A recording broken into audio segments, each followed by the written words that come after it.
story quest. Faruzan, a confounding conundrum. A mysterious senior go to Paris Dihai. Okay. Even though most of the academia's restrictions have significantly relaxed, I'm still a bit worried that the Matra might give her trouble. I need to stay here to keep an eye on the situation. Kale, can you head to Sumeru City and find out why she isn't here yet? Does it have to be me? He's so cute. I'd only assign a job this important to someone I trust. Are you feeling well? Oh no, I'm fine. I've completely recovered. It's just that if I'm going to see her, I think I need to mentally prepare myself first. Mentally prepare yourself first. What does that mean? What are you doing? I know. You'll have a tough time if you go by yourself. If we could arrange for someone to accompany you. It is I. I am here to accompany Kale. Oh, hey there! I exist. It's been a while. What a coincidence. I was just thinking about asking you to accompany Kale to Sumeru City. What makes you think I have time on my hands? Wait, that's fucking rude. That's so out of pocket. You know what? Listen, Traveler has been so frustrated with everyone so far. He's just trying to look for his sister, okay? They're just trying to look for their siblings and they're being dragged up into all of this shit.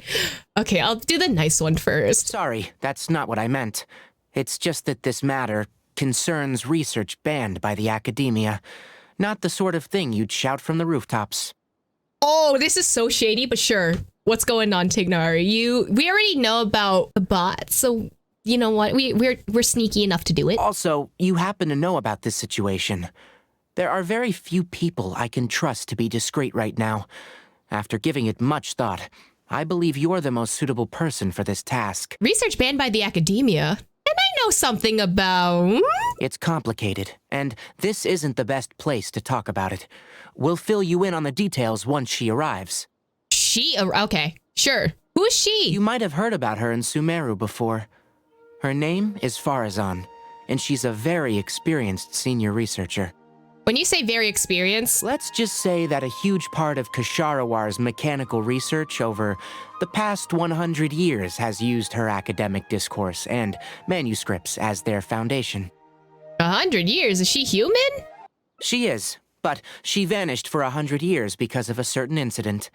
She only returned to the academia after being found in the wilderness a few years ago. How did she survive the 100 years? I'm just saying. Because of that, her current personality can be a bit, strange, as is her attitude towards Kale. Sure, okay. I'm getting a headache just thinking about it. She doesn't have bad intentions, so you don't have to be scared. I'll try. Do we really have to invite her here? Yes.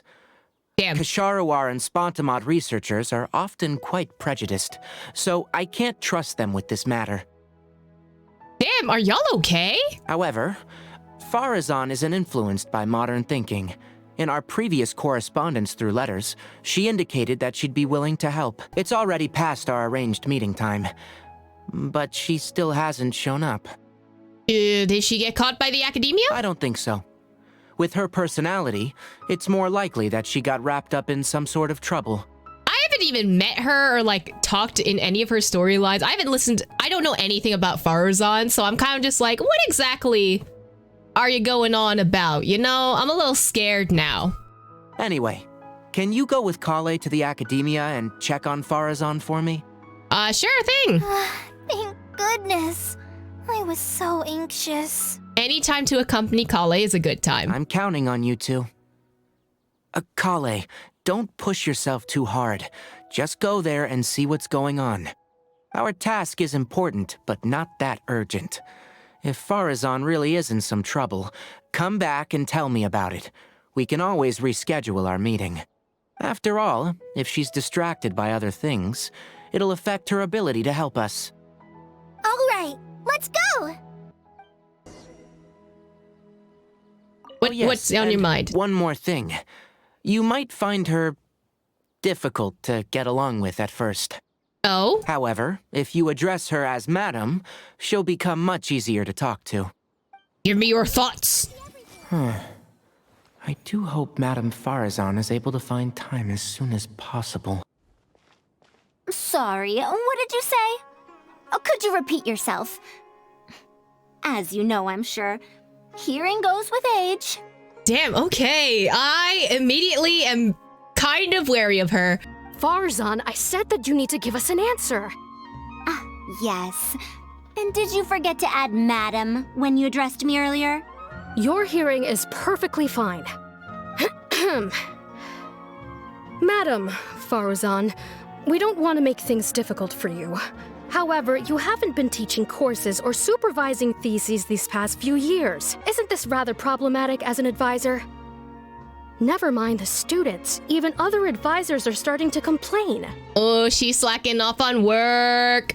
Ooh. And who, if I may ask, complained? If they have any issue with me, tell them to talk to me themselves rather than waste any of your time. You don't have to tell me anything. I very well know that it's those people from Haravatat. How I wish they'd put their time into doing proper research instead. Damn! Not you slandering Haravatat, though. But, Madam Faruzan, it has been a long while since you last made any practical academic contribution yourself. Let her live, damn. Academic contribution cannot simply be divided between the tangible and the intangible. The issue here, I believe, is that the reviewer doesn't understand the very nature of knowledge itself.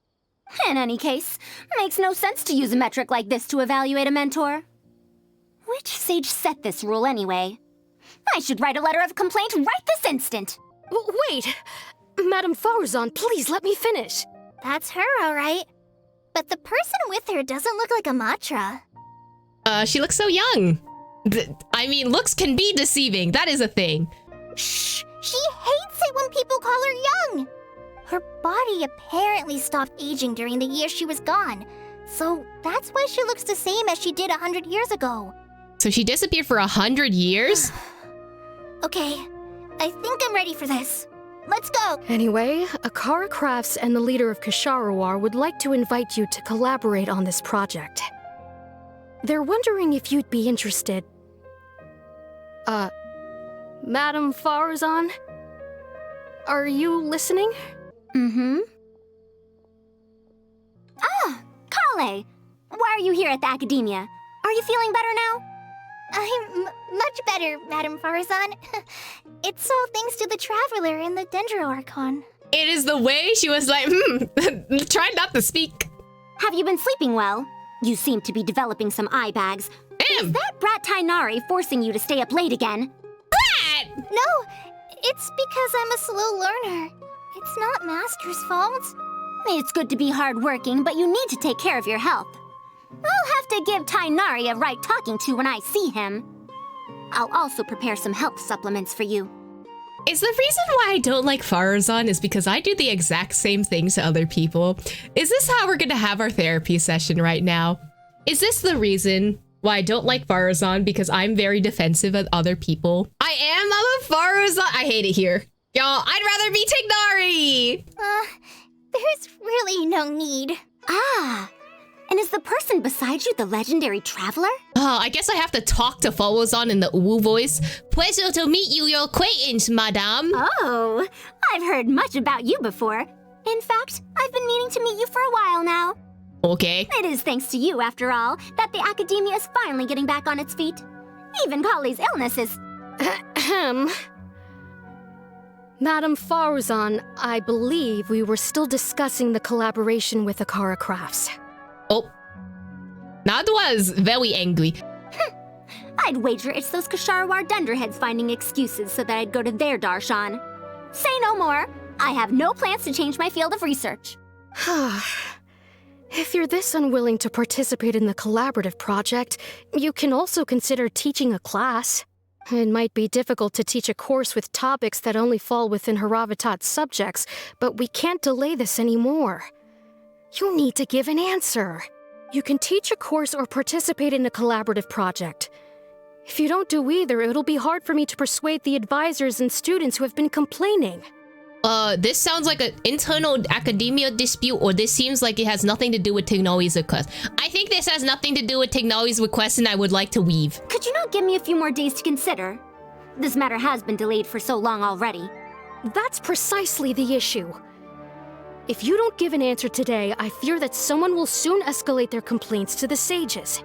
Oh, never mind. What a waste of free time these folks are. Now you two are here at Tighnari's behest, I take it. I'm sorry, but given the current situation, it looks like I'll have to come over some other day. Sure. Always seems like she wants to say something. What do you want to say? Please give me a moment with Koei. Of course. I shall need some time to think as well. What now? She seems so busy. Master said there's no rush, but I know that he's been busy working on something at Party's DI, so he hasn't returned to Gandharville for several days now. I feel for Madame Faruzan, but I still want to ask her to come with us. But if I get her in trouble with the academia, then she won't have the time to help Master. What should I do? Oh, this is such a headache.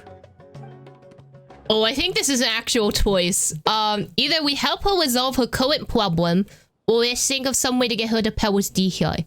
We should probably resolve the current problem, right? That's probably what we should do. Do this additional task, since this one is already pretty pleasant. Yeah, that would be the best for them both.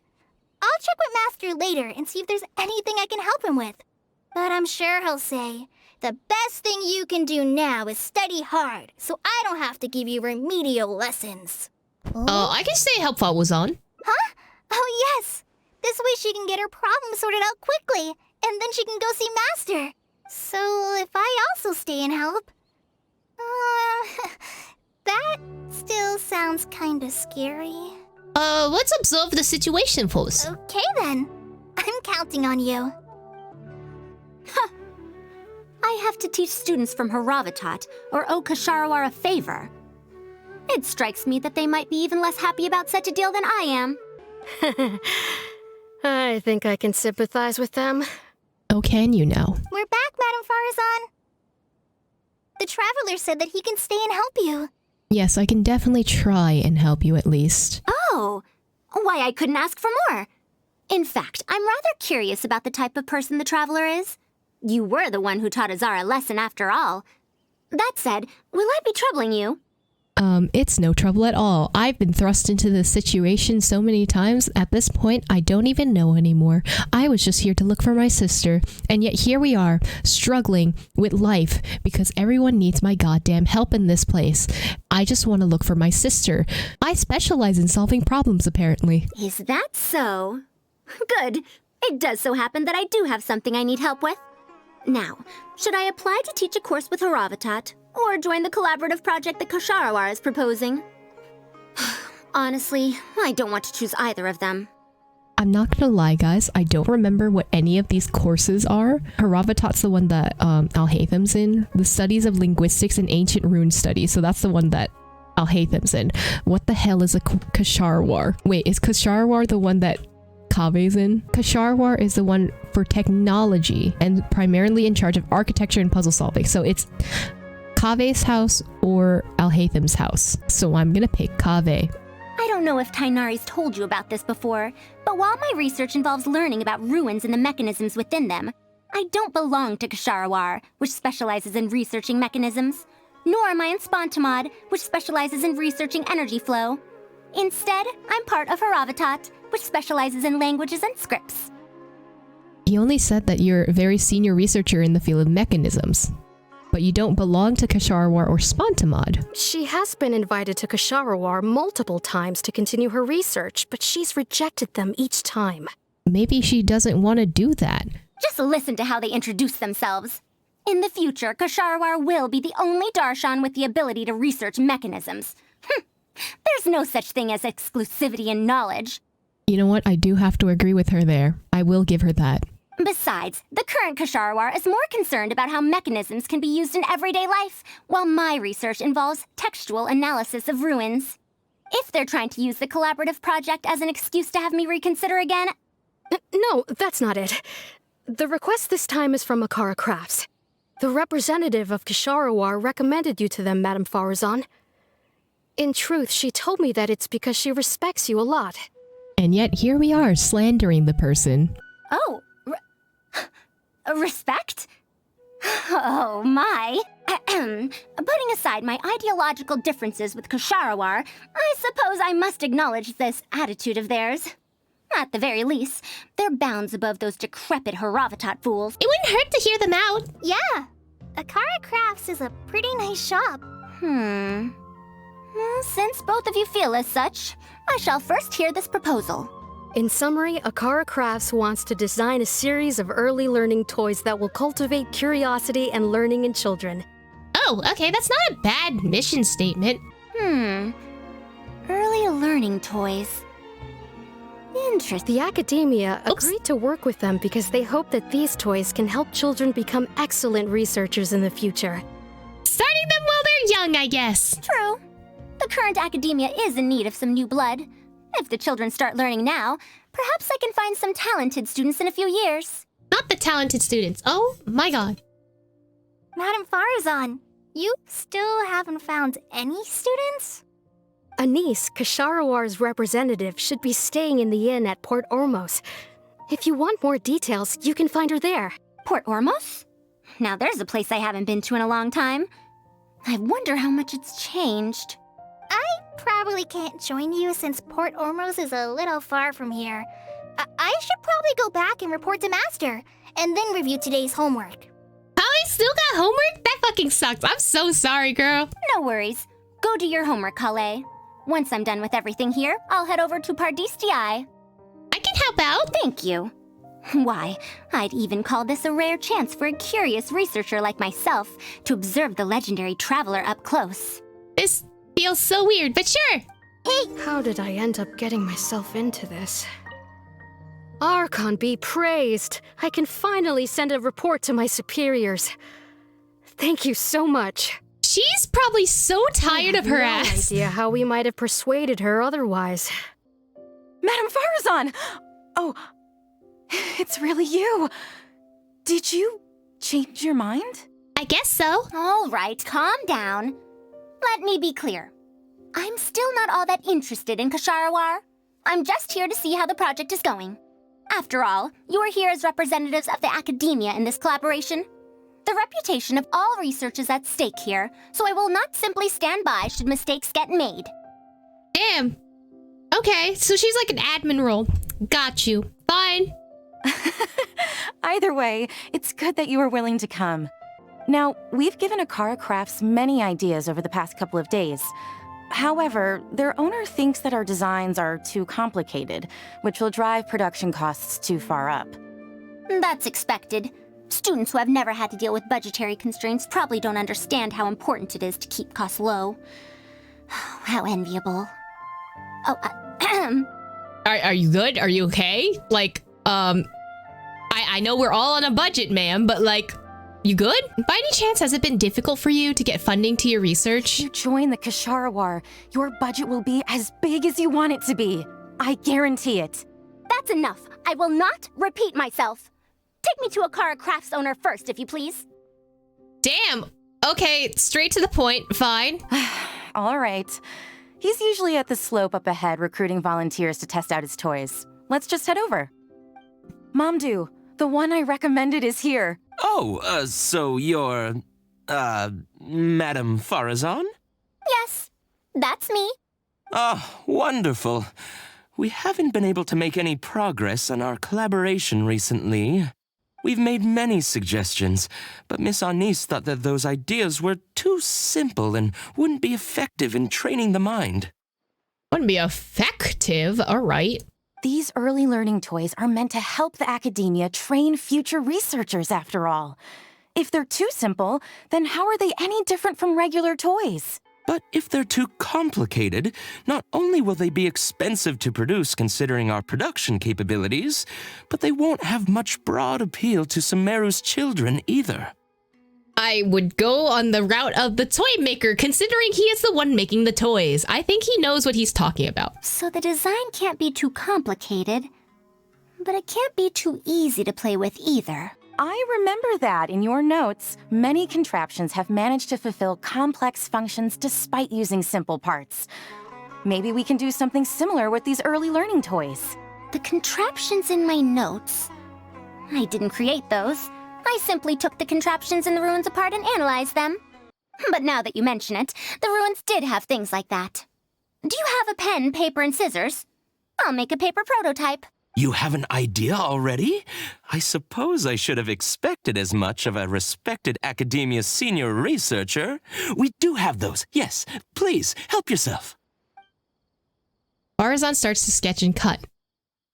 Oh, you're done already? Oh, it's like, isn't this like a mobile game? Like you move the circles and then so that they can stack on one layer so that they're one side, like in ascending or descending order. That's like a thing, right? Let me explain. These 3 thick lines represent 3 poles. These paper strips of varying lengths represent rings of different sizes. They can be slotted onto the poles and stacked up like a tower. Well, that is easier to make than I expected. So, how is this game played? That's very simple as well. You just need to shift the tower from this pole to another pole. Isn't this a little too simple? Even by the standards of an early learning toy, I mean. Of course, when moving each ring, the paper strips in this case, you must follow one rule. You can only move one ring at a time, and you can't place a bigger ring on top of a smaller one. It's like building a tower. The rings in the 3 poles must be stacked from big to small. I named this toy Pagoda Stack. Sure, I'm sure that's a name that you came up with yourself. Pagoda Stack. That sounds way too simple. Even I feel like it's missing something. Give it a try and you'll find out if it's simple or not. I heard from Anis that you find volunteers to try out the toys, right? Why don't we do the same for this game? It's such a simple toy. There's no need to... Mamdu, let's just do as she says. Okay, then. That was a full 180. Okay. Mamdu gathers the nearby volunteers over and explains the That's how you game. play this game. You can all give it a try. Let's see who's able to move the tower to another pole in the smallest number of steps. You called everyone here for such a simple toy? It doesn't look like it'll take that many steps. Come on, we all promised to help Mr. Mamdu test out the new toys. He said he'd give us new Genius Invocation TCG cards. Ooh, wait, that's so solid. New TCG cards, let's go. So they were lured in by a promise of a different toy. They were lured in by the promise of new cards. It's cards, let's be real. Fine. Let's get this over and done with so we can head back and play cards. Oh, not the so we can play cards. The children start to play the Pagoda Stack. Done. It took me 19 steps. Huh? It took me over 20 steps. I only needed 18 steps. Not bad. Looks like you're all familiar with the rules now. Then let's increase the difficulty. The next tower will be 5 layers tall. Now then, give it a shot. Okay, that was 5 towers. There's more? Well, since we're already here, why don't we just give it a try? An extra layer shouldn't make it that much harder, right? Technically, yes, because it would add more possibilities on how much you could rearrange things, right? What's going on? I've already moved over 30 steps, but I'm still not done yet. I'm almost done. Looks like I'm the faster one this time. Done! It took me 35 steps. What? How? This Pagoda Stack toy is pretty fun to play with. Good. We'll try it one final time. This time we'll add 2 7 more layers? making 7 layers in total. Okay, sure. Mamdu, we've still got quite a few paper strips here. Why don't you give this a go as well? Do you need that many steps for something this simple? Let me try. Yes, because rearranging things with the specific thing that you cannot put bigger stacks on smaller stacks would limit you by a lot. Madam Faruzan, allow me to try it as well. You were looking at it quite seriously just now. Are you starting to understand the principles involved? I think so. If you want to test out your hypothesis, You'll just have to play and find out. Got it. We don't have enough paper strips left for you, Traveler. However, by the looks of things, you seem to have the game figured out. Yeah, just about. Why don't you guess what the lowest number of steps needed to solve a 7-layer pagoda stack is? Aw, there's too many answers here. I'm guessing this is the one for the achievement, right? Okay, so I'm already thinking of differentials, right? Technically, wouldn't it be 7 times 6 times 5 times 4 times 3 times 2 times 1? No. Sorry, I'm thinking of probability. That's not probability. You need steps. Bro, I can just guess, right? That's how you survive tests. Okay, so we have to outsmart the actual thing, right? If I were a game developer, I wouldn't put it at the lowest one and I wouldn't put it at the highest option. It's neither of those two. So it has to be either 120 steps or 108 steps. I feel like 108 is a little too low, but okay. If I were to click on it, I would say 127. Is this the one for the achievement? The correct answer is 127. Let's go! I can outsmart this game. Let's fucking go! Oh, let's go! We did it! Me impressed. You figured it out so quickly. Yeah, we can outsmart Hoyoverse. Let's go! We love that. Let's see how well they do then. After some time. So it takes... Oh, I feel bad. They're gonna have to sit there for a long time. Ring, then the big one won't be able to go on top of it. Oh, this is going to take more steps than I expected. I've lost count of how many steps I've taken. Can I restart? Not the restart. This got a lot harder. I solved it. Madam Faruzan, it takes 127 steps in total. That many? But there are only 7 layers. For every extra layer in the pagoda stack, the move order you need to consider becomes much more complex, and the number of steps required will at least double.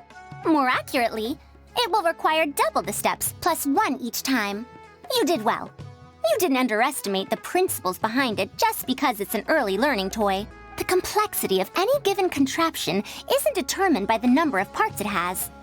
The way the parts interact and the rules behind how it operates are important too. Is there like a way to actually calculate this out? Is that like a thing without testing it? This is based on the Tower of Hanoi puzzle. The minimal number of moves required to solve a Tower of Hanoi puzzle is 2n-1, where the n is the number of disc. Oh, okay, so there's like a whole math thing revolved around this. Nice. Wait, that's kind of cool. Oh, I see. No wonder you emphasized in your notes that no contraption should ever be underestimated. I see. So even a simple toy can become complex with the right set of rules. That would make sense considering the Fibonacci sequence has been used a lot in Sumeru, so... You know what? That's kind of cool that they tied it into this too. That's right. The rules used for Pagoda Stack are the simplest kind when it comes to ancient contraption-making techniques. I could spend some time picking out all those machines that do something similar and write you a reference book. Once that happens, you can give the volunteers the reference book and paper prototypes and find out which toy is the most popular. Do you have any other toys? Yeah, when can we play with them? In about 2 days or so, I think. Anise, if you're free, can you help me with the illustrations for the reference book? Of course. I'd be honored. 2 days should be enough for us to find more volunteers. Then we can organize a huge conference here, at which we can announce which toy we'll be making. Should I come back in 2 days then? You'd be most welcome. We need more people to get a healthy range of opinions. The more, the merrier. Thank you for coming here with me today. I'll walk back with you. Oh, that's the achievement! Let's go! What do you have to say? Is Madam Faruzan really going to mentor me? What an honor. I'm sure she'll say helping with illustrations isn't mentoring. So, don't tell her I said that. Oh, but what are you really feeling? If only Madam Faruzan were willing to switch to Kasharwar. Damn, she just needs someone to help her write her thesis, huh? No wonder she's so well respected at the academia. When I first saw her, I thought she might be unreliable because she's so young. Don't let her know I said that. Anise warned me about that before. Oh. What do you actually have to say, though? Oh, Surely the kids will like this one. Fair enough. I'll be going then. Say hi to Tainari and Kale for me if you can. Once everything here is settled, I'll make my way over to Pardistii as quickly as I can. Sure. It's about Kasharawar or about Anise. Probably about Anise. Anise? We haven't had much time to get to know each other, but she seems like a good kid. She's able to calmly figure out the basic principles behind something without being influenced by others. I'll do my best to teach her over the next few days. Still, how much she learns will really depend on her. Why didn't you take her on as one of your students? Well, her interest lies in the application of mechanisms. I do have some old knowledge to share, but if we think about the future, it's easier for her to learn the things she's interested in if she stays in Kasharawar. Oh. My research into mechanisms is, in a sense, a side effect of my research into ancient texts. If she becomes my student to learn how to make modern contraptions, it wouldn't benefit either of us in the long run. I see. I haven't considered that. However, if she develops an interest in deciphering ancient texts over these next 2 days, that would change things. If I successfully poach a student, those young punks at Haravatat will have one less reason to cut my budget. Perhaps if this collaborative project goes smoothly, I can even ignore Haravatat and ask for a higher budget directly from the academia. Damn, I mean, just ask Al-Haytham. He'll probably approve it, right? Do you have any ideas? Oh, I could come up with lots of ideas. With Anise's help, 2 days will be enough for our work. However, I'm still undecided as to the style of the reference book's text and illustrations. Ooh, it's either accurate or detailed or simple and fun. I think it should be simple and fun. I don't know what it is, but I think it should be fun. You're right. If no one understands the reference book, it doesn't matter how detailed it is. It's better to make it simpler and fun so that children will be interested in the subject. It'll also make it easier for me to recruit students in the long run. Not to recruit students in the long run. Thank you. I'll take your opinion into account. See you in 2 days. Oh, you're here. We're just starting to set up the venue. We've called up everyone we possibly could have. This is going to be quite the event. My masterpiece is going to be exhibited after all. Let's see what the academia shall say about it this time. The Gwend and Wively event gets underway. And if we activate this little mechanism just like that, a sumeru rose will appear at the top of the cane. Oh, I see. I thought it came out of thin air! It's amazing! If the mechanism was bigger, you could make a rabbit appear, right? Then you can't use a cane. Could you switch it out with a hat or something? You're applying what you learned creatively. Not bad. Let's look at the next page. If you fold an origami bird like this, it'll fly further and more stably. So now we're doing origami? Okay. Whoa. You can make a mechanism using just a piece of paper? The principles at play are even more important than the parts that make up a mechanism. These are pretty cool. I'm tempted to try them out. I'm not that interested in toys, but if they'll be beneficial for children's development... Everyone, we have paper prototypes and craft materials that you can use to make your own toys. Come try them out. This is such a well-prepared event. I'll give it a go.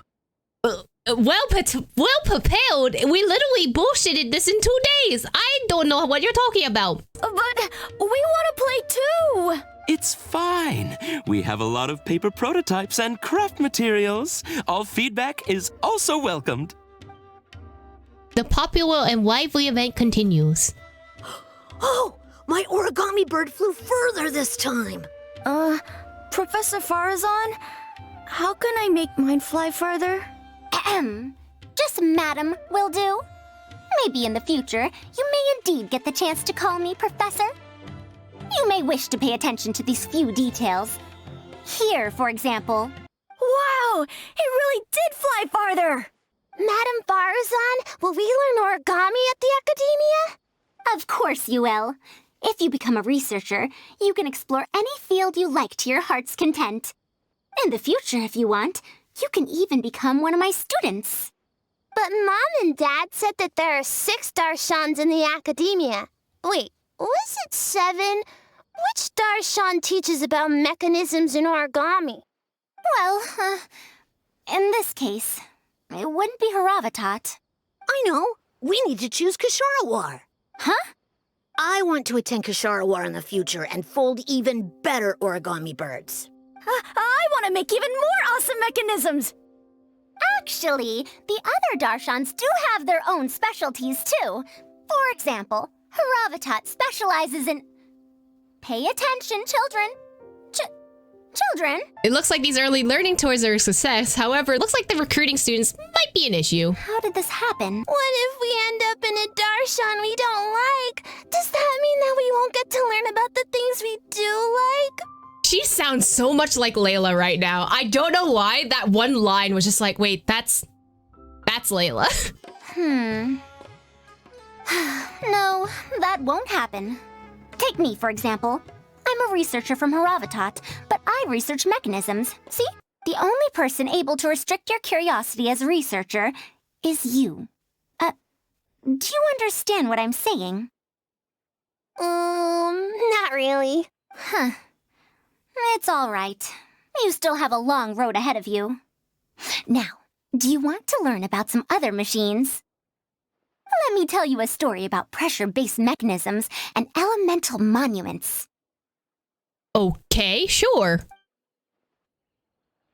I will pretend to know. Oh, that's the ending? Oh, that's really cute. Wait, this is kind of cute. The gardener and the nursery. So long as the pursuit of knowledge brings you joy, I'm fine with it. But won't you reconsider? Haravatat's classes are very interesting too. He's trying her best. Oh, so this is definitely the choice. Try to be accurate and detailed versus simple and fun. So let's go with accurate, like very scholarly, which won't attract the kids at all, but it'll be fine. You're right. Explanations are a core part of early developments, too. By using detailed and accurate illustrations, we can impart knowledge more effectively. It would also make it easier for me to recruit students. Thank you. I'll take your opinion into account. See you in 2 days. Oh, you're here. We're just starting to set up the venue. We've called up everyone we possibly could have. This is going to be quite the event. My masterpiece is going to be exhibited after all. Let's see what the academia shall say about it this time. So this is the same. The grand and lively event gets underway. To sum up, the 24 forms of pressure-based puzzle mechanisms were used in various ruins.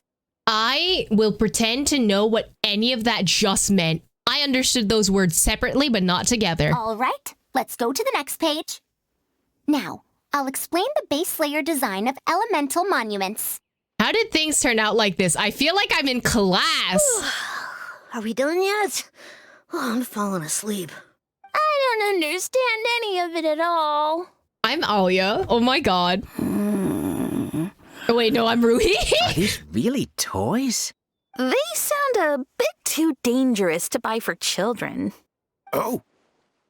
Hello? Adventurers Guild dude? Well, we've prepared paper prototypes for everyone. If you're interested in the mechanisms Madame Faruzan's talked about, you're more than welcome to try them out. Sumeru Cyrus, exactly! Oh, this is no fun. Can I try another toy? I want to go home and play Genius Invocation TCG. Bro, you and me both. Bro, he's still asleep! Forget it. I don't think anyone would be interested. I should go home and take care of my children. Huh. He's interested, though. The launch event ends on that note. How did this happen? Forget about getting opinions from others. No one even wanted to stay and try them out. I'm sorry. I think we miscalculated. I must apologize, too. No, you simply gave suggestions. I was the one who decided to follow through. Anise, too, was only following my instructions. I will find a way to make up for this error. Please, give me some time. Excuse me, but are you the one who wrote this reference book? Yes. Who are you? Ah, you're that Man Mountain who was in the crowd just now. Man Mountain? What does that mean? Do I stand out that much? Well, I guess I don't look like someone who'd have anything to do with toys. Let me introduce myself. I'm Kamal, the branch master of Sumeru's Adventurers Guild. What's the branch master doing here? Were you looking for us, or did something happen? I came to Port Ormos to visit some old friends. On the way over, I saw the booklet you were handing out, so I came to take a look. Man Mountain, just look at his shoulders. I mean, I guess, but who describes people as Man Mountain? Can you print a few more copies of this booklet and sell them to the Adventurers Guild? Also, could you make full-fledged models of those paper prototypes and sell them to us as well? What does the Adventurers Guild want with these toys? You may see them as toys, but to adventurers who need to deal with all sorts of machines and contraptions within ancient ruins, this booklet is a true treasure. We have many members who can't read, so books are of little use to them. What they know of handling mechanisms has been learned solely through word of mouth. Even if the academia granted public access to all their books, there are people who can't use them. Ah, and our booklet is practically all pictures. Well, it is designed for children. It might be a bit too difficult for children, but it's perfect for adventurers. Also, those paper strips, you called them paper prototypes? If you can make wooden versions for demonstration purposes, even the most illiterate person would be able to follow along and understand. If we can supply a model set for each branch, and if each adventurer carries a booklet with them, then ruin exploration will become much safer. I mean, I'm glad they're getting another route out of this, because this is very interesting that it's not actually going to help the kids. You really think so? I mean, yes. I always knew it. Knowledge will always be needed, one way or another. Making models of contraptions for the Adventurers Guild? To be honest, that sounds like a good avenue to explore to me. Will there be an issue with the academia? We'll probably have to send in a separate application, but it shouldn't be an issue.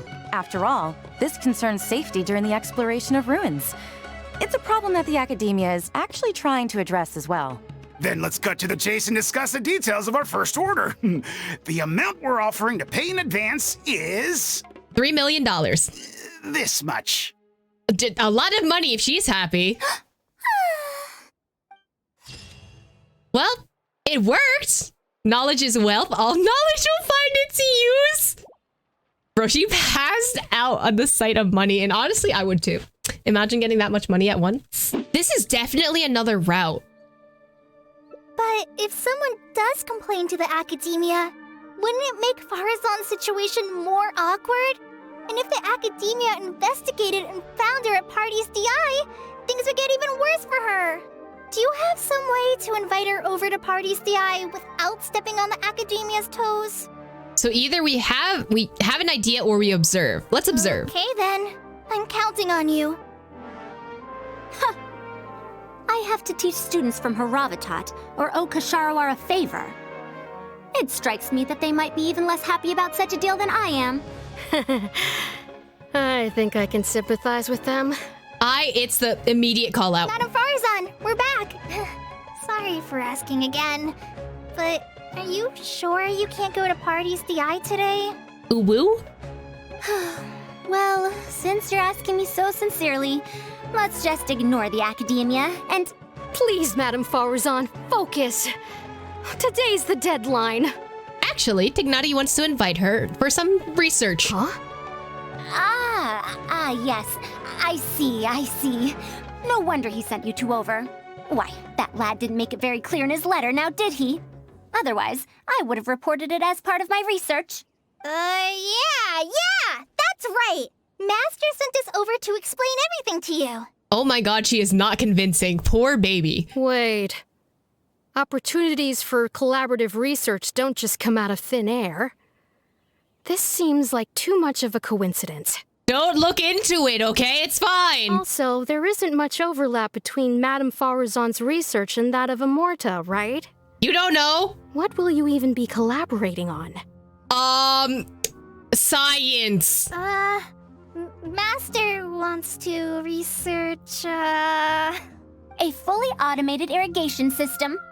A fully automated irrigation system? Precisely.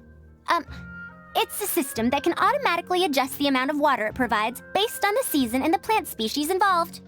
Honestly, that was a good cover. I'm not gonna lie, she's smart on her feet. I saw a similar mechanism while exploring a ruin in the rainforest. That's why Tainari wanted to collaborate with me. A mechanism like that exists? Why haven't I heard of it before? Because we just made it the fuck up, okay? I found it 100 years ago, so it's only natural that you don't know about it. Why don't you go ask your teacher's teacher? Perhaps they've heard about it from their teacher. But we can't prove its existence one way or the other, right? Fret not. I'll have Tainari write an official proposal to the Academia later. That should do it, right? An official proposal. Fine. We haven't made any progress with either the collaborative project or the elective course anyway. I'll go inform my superiors now. Please do take care of the paperwork as soon as possible. Don't delay this any longer. Sure. I'll be sure to needle him until he gets it done. The researcher leaves, clearly having some doubts. No doubts for me. I think she bought it. That was quick thinking back there. Even though this is our first meeting, I must say, we make a good team. We're so sneaky, we love that. Wow, you made up that excuse on the spot, huh? Madam Faruzan, did you really find an irrigation system 100 years ago? The answer is probably no. Academia asks for any details. My source is I made it the fuck up. How is that source for you? Who knows? It's been 100 years, so it wouldn't be too surprising if I've forgotten a few details, no? Huh? Then how will we explain things to them? I'll let Tainari worry about whatever documents we might need to send to the Academia. If I'm right, the request he has in store for me won't be any simpler than the Academia nonsense. That's Ignati's problem now? No, for real. She's like, it's not my problem anymore. I think he'll figure it out. Like, oop. Master, we're back! Huh? Where did he go? Man, is he missing as soon as we come back? You don't have to shout. I can hear you. Oh, there he is. Well, you got here much faster than I expected. I thought you'd have a lot more business to take care of. So we lied our asses off, and now we're here. Thanks to the Traveler, I was able to, pawn off various problems of mine onto others. Onto others? What does that mean? It's your problem now. Congratulations, you're a new owner of my problems. We can discuss that later. You're looking for me because of the thing you mentioned in the letter, right? That's right. Please follow me. Karkata! I forgot his name. I'm so sorry. What happened to him? A monster? Why is there a monster here? Don't be scared, Kale. This is the mechanical life form the Traveler and I saved a while back. Its name is Karkata. It's the final work of a late junior of mine. You mean Abatui? He must have been a genius to create one of such polish all by himself. It's uncommon that a Spontamod researcher is able to create such an intricate machine. If he were still around, we could probably chat the day away. What a shame. She took that so lightly. Oh my god, okay. Oh, buddy, you good? Something seems wrong here. Have you been maintaining it? Mechanical life forms are much more fragile than they look. Is Faruzan just tech support? Is Karkata sick? Karkata has been lying down like this since a few days ago. It could be an old malfunction acting up again. I've taken a few courses conducted by Spontamod before, so I've managed to perform some passable repairs on Karkata's energy supply module. However, it seems the issue this time is with its transmission. My knowledge can only prevent its condition from deteriorating any further. But Madam Faruzan, you should be able to find a way to repair it. Not necessarily. Mechanical life forms are created using techniques from alchemy, elemental science, and more. There are multiple modules here that influence each other. A simplistic knowledge of mechanisms will not serve here. You know that as well. Each mechanical life form is very different from the next. So even I cannot be sure if my understanding of mechanical life forms is going to be of any use to our little crab friend here. Crab friend? You know, he is kind of a crab. Karkata, Can you all go outside for a minute? I need a bit I'll of space. protect you. Before I do a thorough check, everything we've just said is but conjecture. All right. We're counting on you, Madame Faruzan.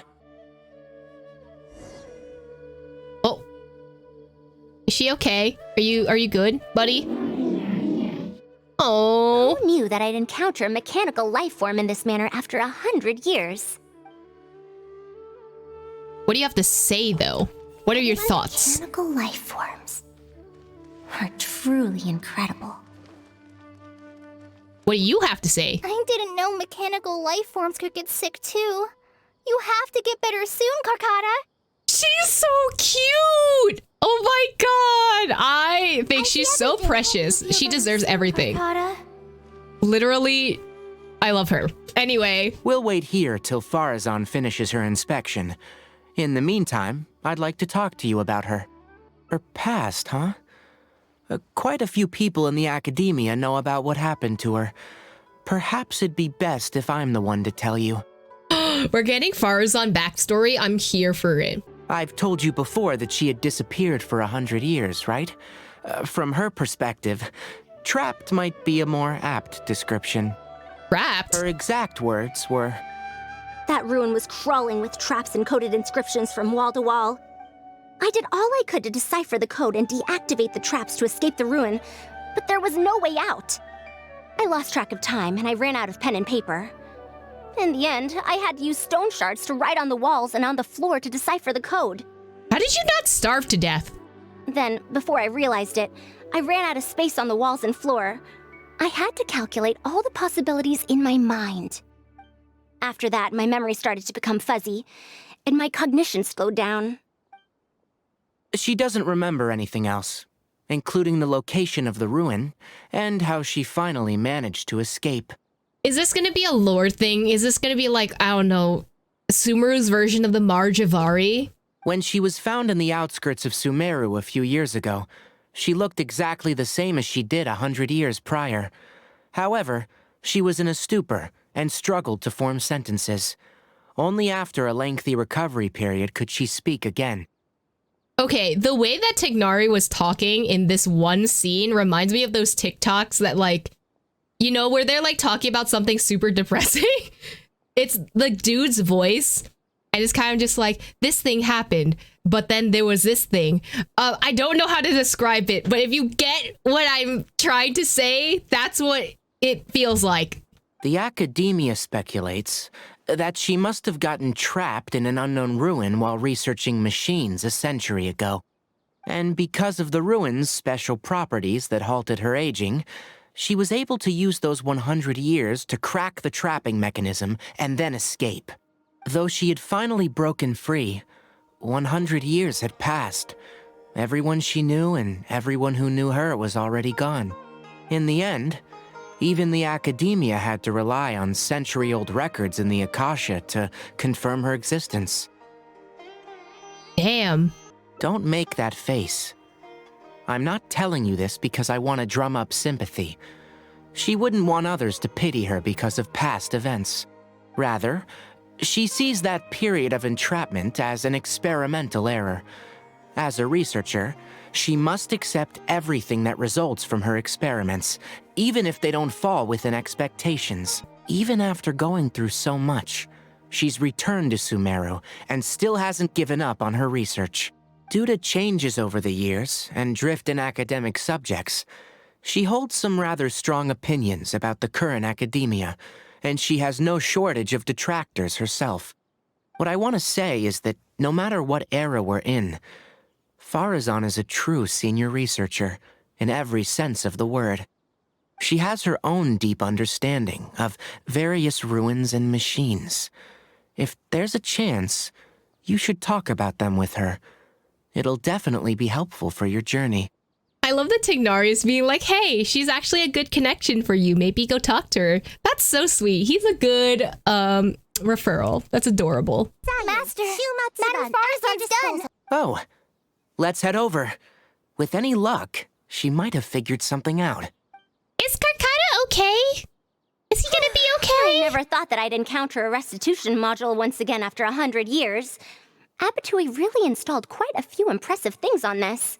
If my guess is correct, this mechanical life form has displayed attempts at self-sustenance before, right? Such as collecting parts to repair itself, for instance? Yeah, it tried collecting parts for it before, and also for its very, very dead, master. It used them for something else, but as far as its design goes, it does have a function like that. I knew it. If I'm not wrong, Karkata's issue lies with its restitution module. Abatui's modified this module extensively, but the core parts and design philosophy are very similar to the principles as I know them. They are all based on principles learned from the ruins. From the ruins? The creators of the ruins machine once tried to create a perpetual mechanism that could replace life or even surpass it. The restitution module is the result of one of their countless attempts. It replicates the behavior of living things to achieve a self-repair function. However, the energy required in maintenance of the module became an issue. I will pretend to understand all of those words that you just said. Energy consumption? Maintenance? For example, a living thing's heart can deliver nutrients and blood to various organs. However, the bigger the living thing, the more powerful the heart needs to be. Once the heart is damaged, it'll be hard for that living thing to heal itself, and even the function of other organs can be affected. Thus, the attempt wasn't widely adopted. Even 100 years ago, I'd only seen it once before. Oh dear, this is going to be a problem. Is Karkata suffering a heart attack? Is that what's happening? Why is that? Based on my current research, I'll need to swap out the damaged parts in the restitution module to repair Karkata. So we're doing a heart transplant? But like I just said, the module is rare, even by the standards of ancient machines. Not only that, but there is very little related research documentation available. Finding suitable parts would be like trying to find a single gear in the vast desert, to say nothing of the difficulty in making those parts from scratch. One can only wonder where Abatui found the original parts. I might have an idea. Abatui was, for a time, quite passionate about excavating the Great Red Sand. This was when he had just gotten expelled from the academia. We're actually doing a heart transplant? That's kind of scary, I'm not gonna lie. I don't think you can let me anywhere near a scalpel. I'm very scared right now. You mean to say he found a restitution module in the desert? Well, that is indeed possible. But the desert's huge! How are we supposed to find the parts that Karkata needs? According to the Academia's records, no similar parts have been found in the Great Red Sand over the past 100 years. If we want to try our luck, we'll have to explore ruins that have never been explored before. We have to go into a ruins? I don't want to do that! I do know that a Vahumana researcher formed an expedition team after the sandstorms and earthquakes subsided. They are now exploring areas of the desert that used to be difficult to access. Should we ask them if they've made any new discoveries lately? The chances are slim, but it's at least more effective than running around like headless chickens. Oh, this has to be a route, right? Either the lead researcher's name or the archaeology team currently stationed. I feel like the archaeology team would know better, right? His name is Raid. I think he's stationed at the northeast part of the Hypostyle Desert. Let's go look for him once Karkata settles down. Oh, you and Kale should probably stay. Karkata's condition may be stable, but it would still be better if some of us stay to look after it. Besides, you still need to take care of the trouble that the Academia left for me. Trouble from the Academia? I thought you said that you pawned it off to someone else. Wait. Don't tell me. It's not my fault, it's her fault! I'll let Kale fill you in on the details. I look forward to seeing your work, Tainari. It's not my fault! I didn't do this! I swear! A fully automated irrigation system. That's quite the task. Master, can I help with anything at all? I can go buy things, prepare pen and paper. Oh, you know, I seem to remember that you have a lot of homework today. Oh! Huh? Oh, yeah, I do. Ooh! Well, hurry up and finish it so you can sleep early, or Faruzan will worry. That's the best thing you can do now to help. Oh, okay. baby. No, adorable. Okay, what are your thoughts, buddy? I hope Karkata will recover quickly. What about your thoughts, buddy? Feel better soon, Karkata. They're so cute. I love them both. Does Karkata have any thoughts? I also don't have any thoughts. Same, buddy.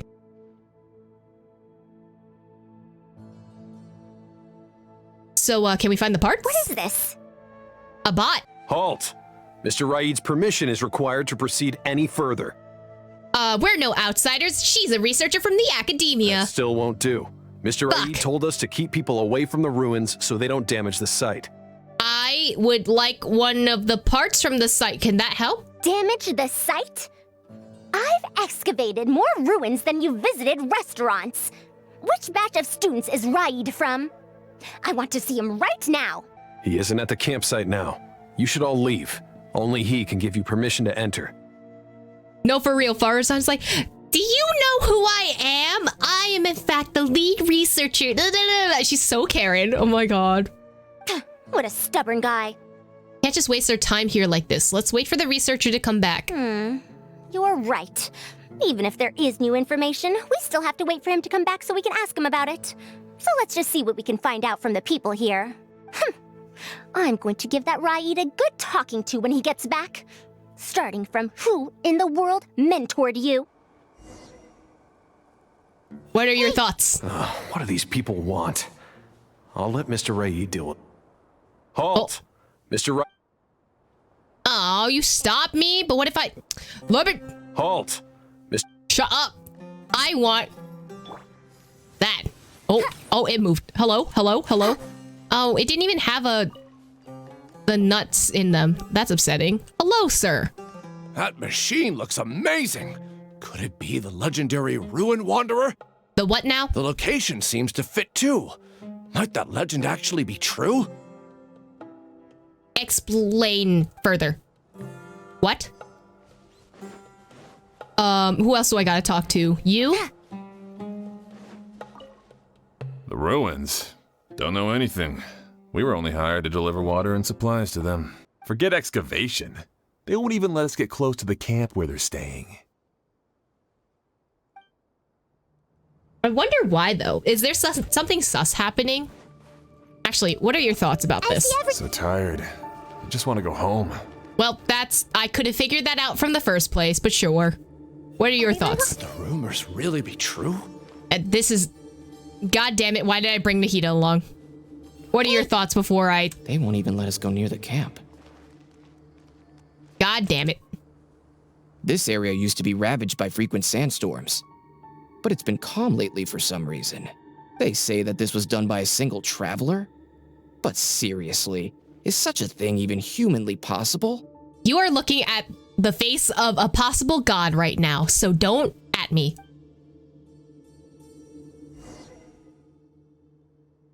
After asking around, Faruzan starts to organize the information she's gathered. I found out everything I could. Is there anything that stands out to you? They hired villagers from Aru village. The sandstorms are dispersing, or the machine they spoke of. The machine, I guess? Ruin Wanderer. That's the first time I've heard that name. But that wreckage did seem a bit weird. What's so weird about that? It's a bit far away, and I can't really say for sure from this distance. Perhaps we should ask the villager from before about the legend first. Oh, was that a choice? Were those 3 different choices? What are you guys doing back here? Oh, no. I want to learn more about the legend of the Ruin Wanderer. I wouldn't blame you for not knowing about it, youngsters. After all, it's a tale that's over a decade old. It's said that this monster, the Ruin Wanderer, traversed through various ruins for centuries. Many adventurers had claimed to see it while exploring. Some said that it was like a giant, while others said that it was like a beast. However, none knew why it wandered the ruins. Then, about 10 years ago, we stopped hearing any news about it in Sumeru. No one has seen it since then, and the legend has since faded into memory. You youngsters probably don't know about the Ruin Wanderer nowadays, but it was famous for centuries. Farzan's gonna kick your ass. Centuries? Impossible. I heard nothing about it back then. It could only have been around for a few decades at most. Wait, back then? Indulge my curiosity for a moment. Why do you think that wreckage is the Ruin Wanderer? Well, I had also heard that secondhand from... You heard that nonsense from the Eremites after they got drunk, right? Oh, are you the researcher? Hi. Who are you? Madam Faruzan, it is a pleasure. I'm Raid, the one who organized this archaeological expedition. I'd heard of you at the academia, but I didn't expect to run into you here. Truly, it is an honor. And this must be the famous traveler, I presume. What brings the two of you here? Why are you kissing our asses right now? That's another question I have. Have you found any special contraptions and relics in the ruins that you've been investigating? I'm ashamed to say that we haven't found anything noteworthy, even though we've been investigating for a while now. Really? That Ruin Wanderer isn't noteworthy to you? I'm afraid those are mere rumors. Really, I sometimes wish that those people would put as much effort into their work as they do into gossiping. You're right, sir. I'll get back to work now. Ooh, okay. The wise do not buy into rumors, so it is said. I believe that you too, Madam Faruzan, do not put any stock into such baseless talk. It is also said that real knowledge shall come from practice. I can help you research the excavated relics and see if I can find out anything new about them. You can take credit for any new discoveries. I believe this offer to be sufficiently attractive. In truth, I could ask for nothing better than your help with our research. However, you two must be tired after a long journey. I'd feel bad if I set you to work immediately. It's getting late, and my subordinates and I are heading back to the camp to rest. Why don't you find a place to spend the night first? We can continue our discussion tomorrow. There's a tent that the villagers occasionally use to rest. It's a bit simple, yes, but I hope you won't mind. Since you need to rest as well, let's do just that. This is quite far away. It is not. I'm trying to prevent the villagers from eavesdropping on them. This suits us just fine, though. This way, they won't overhear our conversations either. Sure. Now, I have my suspicions about this archaeological expedition team and that machine wreckage. I only caught a quick glimpse, and it was from a distance. But based on the condition of the armor and joints, it didn't seem like something that had been lying around for centuries. At most, I'd estimate that it only stopped moving about a dozen years ago. Huh, okay. A dozen years ago? Yes. The timing coincides with the spreading of the legend. Now, assuming that it really is the Ruin Wanderer. So you think that this is a prop? How do you suppose it was able to maintain a relatively good condition despite high-intensity operation over the course of several decades? The restitution module. That's right. Technically speaking, the module shouldn't be able to move such a large machine chassis. However, I'm basing my knowledge on the mechanical life forms I've seen before. You've encountered others besides Karkata? Well, this was over 100 years ago. It was a machine about the same size as Karkata, actually. It couldn't carry heavy objects or fight, and was only able to help me record some notes. It also helped me deliver letters home. I found it near the desert, which is why I wondered if there might be more restitution modules buried around here. A mechanical life form from 100 years ago, so it's no longer around? Honestly, people in ancient times might have already solved the problem of providing enough power for all I know. I'll need to research this properly. Why didn't you go investigate it earlier? Had I confronted Raid right there and then, he would have said that he couldn't tell that the machine was special. Then he'd just hand it over to the Academia obediently, and he'd get away scot-free. If the wreckage were to be handed to the Academia, it'd be much tougher for us to do research on it or get spare parts for Karkata. I forgot that mechanical life forms are not allowed to be researched because everything is banned in the Academia, including books. Anyway, we should figure out what they're planning before making our next move. They insisted that we should stay the night, which means if they're trying to pull a fast one on us, they're likely to try tonight. We must be vigilant. Are they working with the Fatui? As the night goes on, you hear faint sounds in the distance. Those sounds coming from the excavation site? I knew they wouldn't be able to wait. They must be scared that we might discover something tomorrow. Not a single person guarding the campsite. This must be quite the manpower expenditure. I'll see if they left any clues behind at their camp. Keep watch and help me stall them if it comes to that, would you? Sure. All right. I'm counting on you. Why isn't the tent here yet? We need to switch it out tonight. It's still on the way. I'm afraid this is the first time we're delivering such a huge one. You good-for-nothings are just a load of trouble, aren't you? We wouldn't have to deal with these interlopers if you had kept those lips of yours from flapping. Oh, T. Anyway. Hurry up and hide our current tent and deliver the new one to me tonight, no matter what it takes. So, hi, buddy. I listened into your entire conversation. How's it going? Who's there? It is I, the Traveler. I'm sorry. I'm just a bit upset because my subordinates aren't doing their jobs properly. When did you get here? What's the delivery I hear you're having trouble with? Is it better to ask about the delivery? Maybe.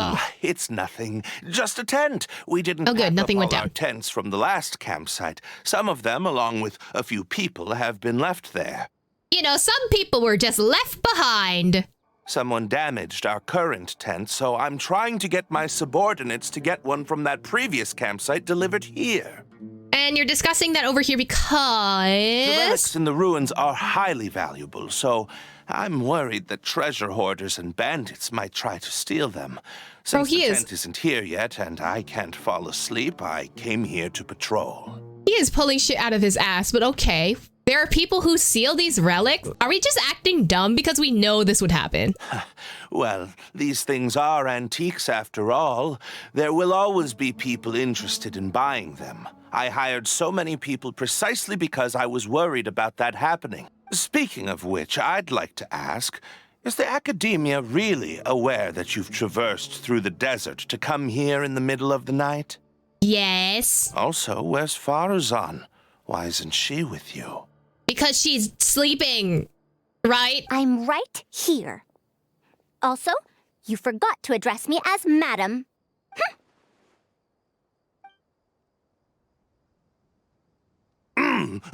Sorry, Madam Faruzan. You were all making so much noise that I couldn't sleep, which is why I got the Traveler to find out what was going on. But for some reason, that one task took forever, so I came to check in on the situation. I just realized the mouth movements are different for this story quest. They're actually moving with the voice lines now and not, you know, just lips flapping. I don't know if that was like a thing from previous storylines, but I don't think that was the case. I'm very sorry for disturbing your rest. I'll tell my subordinates to be quieter on patrol. Good. Come on, Traveler. Let's head back. We're heading back already? Yes. We came to check out the situation, didn't we? Well, we've already done that. Ah, damn it. We should get better rest so that we'll have energy to investigate tomorrow. This feels like a standoff. Are you okay? Was I mistaken? That seems so standoffish. I want to know what you are thinking. Why now, of all times? So sus. Sorry for disturbing your rest. I'll tell my subordinates to be quieter in the future. Yeah. Shut the fuck up.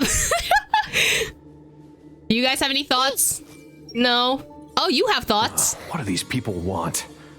I'll let Mr. Ray deal with them. Oh, it's the same voice line. Fine, I'm going back to my camp, I guess. Thanks for dealing with them. Now, I found something good on my end. These are the excavation records from their campsite. Let's go. According to them, the ruins have been raided before, with numerous traps and contraptions having already been triggered. Interesting. I also observed the wreckage up close earlier. The weathering is nowhere near as extensive as on the relics that have been buried for over 100 years. There's no doubt that the wreckage in the ruins don't belong to the same era. Instead, it must have wandered into the ruins about a dozen years ago. It could have fallen into a trap or encountered a glitch within the ruins, remaining stationary like that until it was discovered recently. However, I still don't know why they'd want to hide it. I have no doubt that the researcher could definitely reach the same conclusion I did. The last few pages of the excavation records are written in code, which I still need time to decipher. The answer may lie within those pages. You can decipher coded messages? It's just wordplay. And if anything, that's my wheelhouse. Faruzan gets to work deciphering the code. Just a bit more. Ah, I see now. Help! Please help! Oh, hello, it's active. Why are you running away? Come back! Protect me! No. What's that sound? Is it? Alive. Hello, buddy. The Ruin Wanderer? Reactivated? That's impossible! Is this the work of some kind of hidden mechanism? Never mind. We have to focus on saving lives first. I'll cover them. You go stall the Ruin Wanderer. Oh, it is. Okay, walking past me. Great, love that. It ignored the Traveler? Why is it chasing after us? You have something it wants. What could have caused it to reactivate? And to give chase? Darn it! Hey, come on, you lot! It's clear that we can't escape, so let's just attack it! Oh, okay. Oh, it's okay. It's dead again. What happened in those 5 seconds? Hey, you guys, get up there and tell me what's going on. But what if it suddenly moves? You good-for-nothings. Why is everyone I hired so useless? Move! I'll do it myself. Looks like this thing's parts can't handle the load of functioning anymore after years of disrepair. When it first reactivated, I was wondering if it'd be as amazing as the legends had pegged it to be. I didn't expect it to be so much weaker than it looks. How disappointing. Maybe because it's been broken for several dozen years. Disappointing, you say? Now, is that because you won't be able to sell it for much? Oh? Faruzan, you may be my senior as an academia researcher, but that doesn't mean you get to slander me. She's been slandering everyone this entire ride, so go along with it. You wrote these excavation records, did you not? Or perhaps calling it a ledger might jog your memory a bit better. I don't recognize that thing. Okay. January 3rd, excavated 5 tents. January 5th, 3 tents sold. January 10th, 1 special tent pre-sold. It must quickly be switched out with an old tent. So tent is your code name for relics? You're supposed to be an archaeological expedition team, and yet here you are, secretly selling the relics and profiting from it.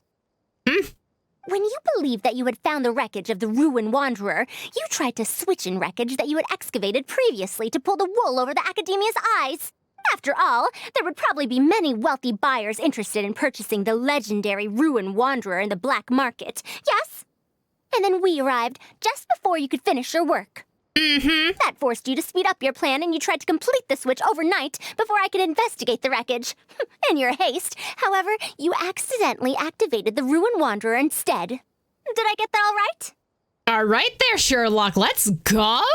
I don't know what you're talking about. Sure, buddy. You lack the curiosity befitting a man of knowledge, nor do you have respect for mechanical life forms. You're not fit to be a researcher.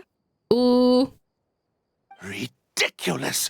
Curiosity? Respect? I'm not here to hear you preach. Hey, we're leaving. Okay, leave behind the goods, because we need them. Mr. Raid! Behind you? Well, that's fun. Do I have to save him? I don't want to. He's dead. Why is it moving again? Run!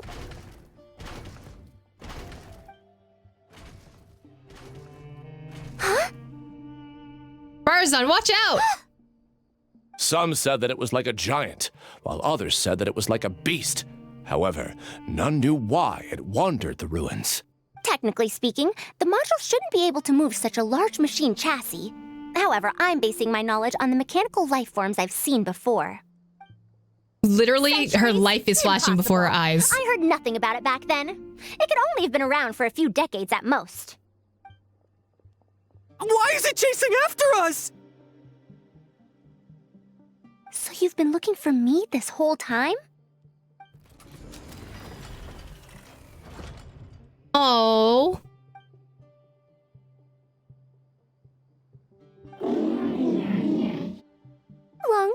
see Tamimi. Tamimi? Oh, right. She said that she befriended a bot a long time ago. Oh, that's so cute. Oh, Tamimi. We have another bot friend. Dear Faruzan, I hope you're doing well. It has been over 20 years since you went missing. People from the academia keep telling us to give up and that you're most likely dead. But somehow, I feel like you're still alive. Yes, that you live still in some corner of this world. You've always been persistent, able to shine no matter what situation you face. I believe that this persistence serves you well in surviving and finding your way home. Unfortunately, I likely won't be able to welcome you home when you do. I don't have much time left, and my reflexes have slowed. Others keep telling me to stop exploring ruins. Only Tamimi is still the same as before, always running off to places which you've been to. Your teacher and friends came up with an idea to remodel Tamimi so it can search for you in our place. Oh. You didn't like coming home back then and would always get Tamimi to send a letter back. Now we're leaving a letter with Tamimi. I wonder if it'll ever be delivered to you. Oh, this hurts. Oh, that's so sad. I don't know the answer to that question, but if you ever read this letter, I hope it'll be when you've already found your way home. Oh, this is so sad. I regret not being able to say this to you myself, but I'll still feel sincerely happy for you, my dear daughter. Welcome home, Faruzan. Look at you, Tamimi. You've changed so much after all these years. Thank you for waiting for me all this time. I've safely received the letters. Your work is done now. You can sleep. We had to watch another bot die before our eyes? Are you kidding me?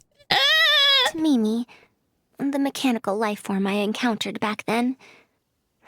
When I would go on expeditions, it would follow me, take notes for me, and send my letters home.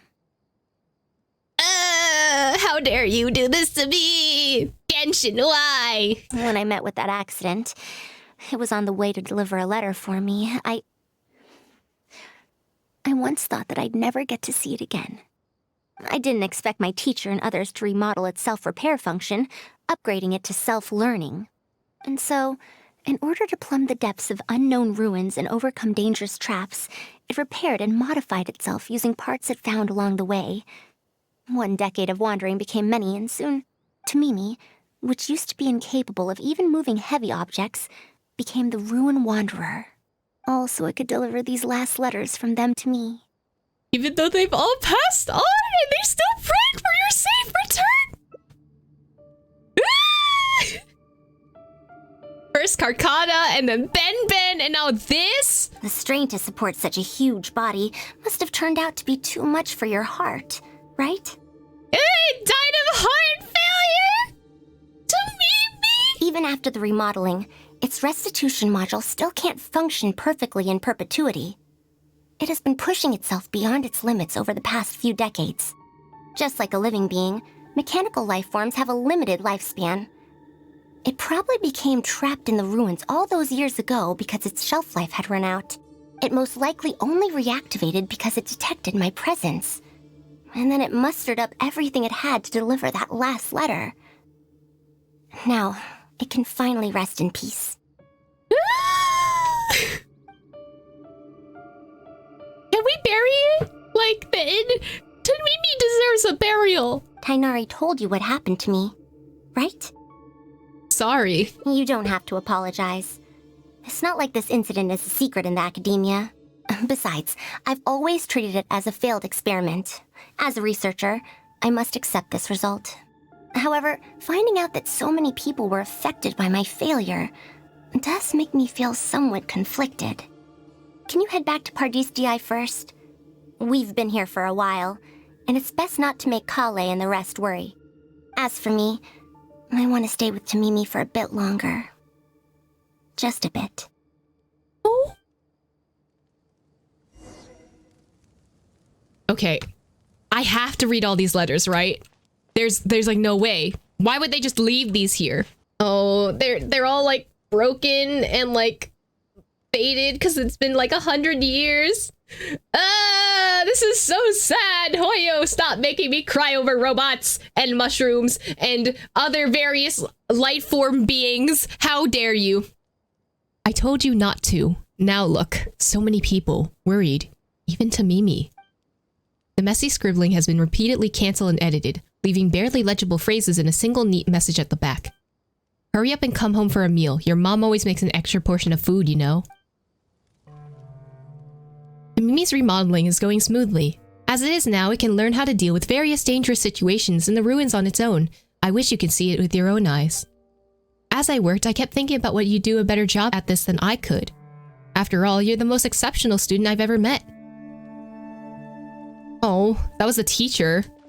Corrected note is probably like a sibling. Neatly penned note. Dear Madam Faruzan, the notes and manuscripts we found on Tamimi have been transcribed and organized, and every one of them has been marked with your name. I hope that even after 100 years, future generations of students will still remember your name, Madam Faruzan. Oh, so they put it in her name instead? Oh, these are all the letters? Oh, this is so sad. What are you thinking, buddy? Faruzan's head hangs low in silence. The desert breathes gales of wind, and the only sound that can be heard is the scattering rise of spreading grains. Everyone hold it. Oh. Let these two mourn. They'll be fine. Arcana, you okay? You're back. Ah, how was your journey through the desert? Wait, where's Madame Faruzan?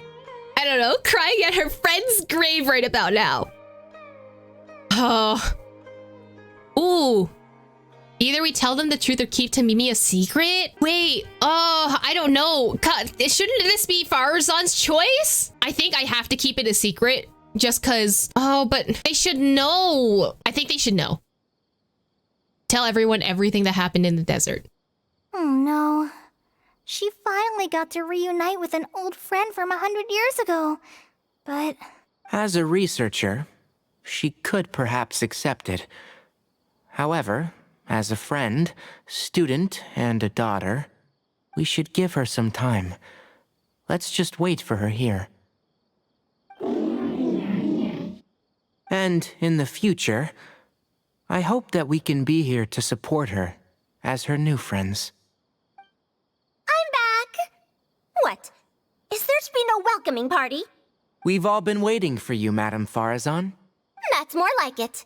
Now, here are some components I brought back from the desert. Switch these out with the ones Karkata is using right now, and it'll be back in ship shape.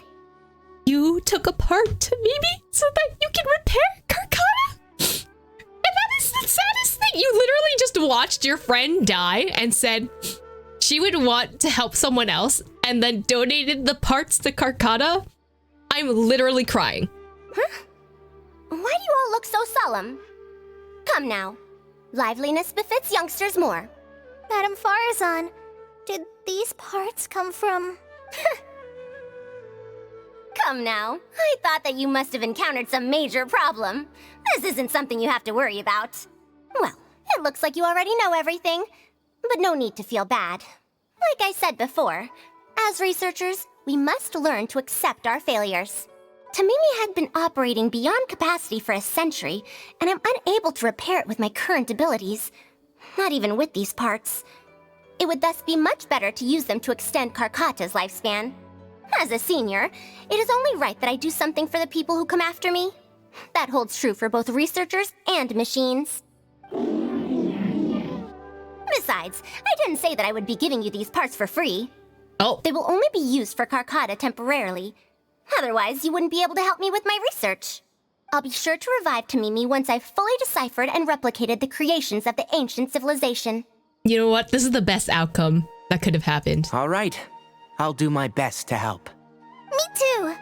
Although, I'm not sure if I'll be much help. I'll help too. Thank you.